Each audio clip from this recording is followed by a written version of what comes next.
I really like the Venus flytrap. I think we really did well on that. We didn't have any time to shoot that either. We were rushed like mad on that. And we had to go back and shoot a couple scenes, a couple little shots.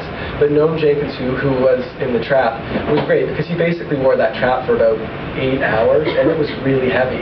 And you couldn't move. We had to walk with him with 2 people, and it took about 20 minutes to take it on and off. But I think in the end it looked really good, and we really made it work. Because originally we were supposed to shoot that scene in reverse. We do a lot of trickery in movies, so if we have the head trap on him, and we pull it open, they reverse the film and it looks like it's snapping. But Darren just was like, nah, that's not going to work for us. And we're like, yeah, whatever, Darren. But he made us make the trap close and open. So we actually closed and opened that trap on Noam's head. And if he had to turn his ear, like his head, a few degrees, he would have got his ear not chopped off, but it would have caught his ear. And actors don't like stuff like that. We touched on this yesterday, but you work behind the scenes with everybody, and you work on tons of movies, do this for a living. What's it like working on a small set? Isn't it really like a big family? Yeah, the first one, nobody knew each other. Like we work with a lot of the same crew in Toronto, and we knew the crew, but we didn't know the movie that well. And Saw did really well, but nobody in the franchise, whatever. But now, after the 4th movie that we've all worked together, it's pretty like 90% the same crew from Saw 2 to Saw 5, and we'll probably be on the same crew for Saw 6. We all know each other so well. Like the costume designer Alex Cavanaugh and I work really well, so we can play off each other, and everybody kind of sits around, and we have these meetings where we're all just sitting around the room. We're like, okay, how are we going to kill this guy? And then somebody will throw it out and you'll be like, nah, I saw that. And then somebody will throw something else out. So it's kind of it's real collaboration because we all can work together. It's not just a lot of movies, especially with big studio movies.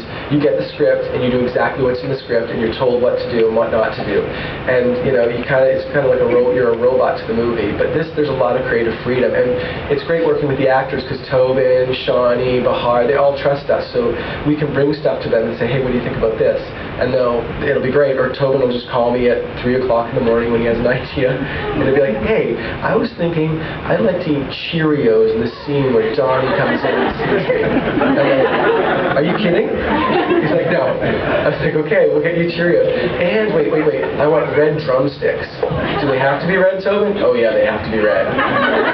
So it's that kind of fun that we can have on these movies, and that just keep it interesting for us. And we try and have as much fun as possible. And the crew really likes each other, and it's fun. It's a fun bunch of movies to work on. Questions? I mean, what happened to James Wan in the first one? James helped on the 2nd and 3rd movies, and he continually helps on the movies. He's still got, he's behind the scenes doing his thing. But I think James wanted to go on to do other things, so he keeps his finger in it, and he does his thing. He was there while we were shooting Saw 2. He was shooting Dead Silence. Yeah. Dead Silence next to us in the studio. So he would always come over and bug Darren. Because Darren was a first-time director, and he was like this shy little kid, and James would come over and tease him. And so we saw James a lot, but since James will come up to set maybe once or twice to see how things are going, to make sure everything's cool, but I think he's working on other stuff. So we don't really see James too much anymore. Questions? The ice blocks that James Oh, that was a nightmare. Yeah. Well, originally when we did that, everyone's like, we're not going to do that. And they're like, really? Yeah, we are. And we had to use real ice because fake ice wouldn't melt accordingly. And there was this whole plan, we're going to spray it down with water, make it look real. But at the end, it was just, and we actually did tests as to how fast ice would melt with lights on it. And it was a big deal because you had this big trap suspended above these actors that had to be safetied off, and these big chunks of ice that were melting. So while we shot all the wide stuff and the close-ups and stuff, you wouldn't see the ice. It was pretty much on any isolated shot we did the ice stuff. And then the block that Donnie was standing on was real, and his foot was getting really cold, so we had to build this little piece of material that we put under his foot every time we cut, because he's a trooper, man, because he was up on that block of ice for a long time, and then we have to chain him in and put his little foot on this little pad. But I think by like the second day he hated it, and he hated us for putting him up on it.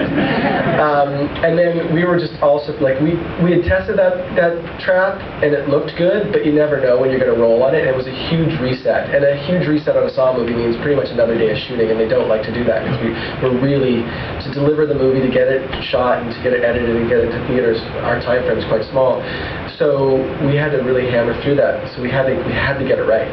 So the test went well, and then we did the ice gag, and it didn't go well. When it blew up the first time, the ice didn't crack the way they wanted it to, and it didn't spray out. So we ended up shooting that again, but it looked great. And I think I was on second unit when they were shooting them. That second unit means we're shooting other stuff for other parts of the movie on another unit. I think they used a melon. Or no, they had a big. I think we use condoms a lot, full of blood and guts, because they're like arteries. So anytime you see somebody like, I just worked on a George Romero movie, and there's lots of zombies and stuff. When they're pulling guts out of a zombie, it's usually condoms. They have these big. We had a big, huge condom filled with guts and brain matter, and they suspended it on a rope, and then they smashed it, and then they CG'd in his face.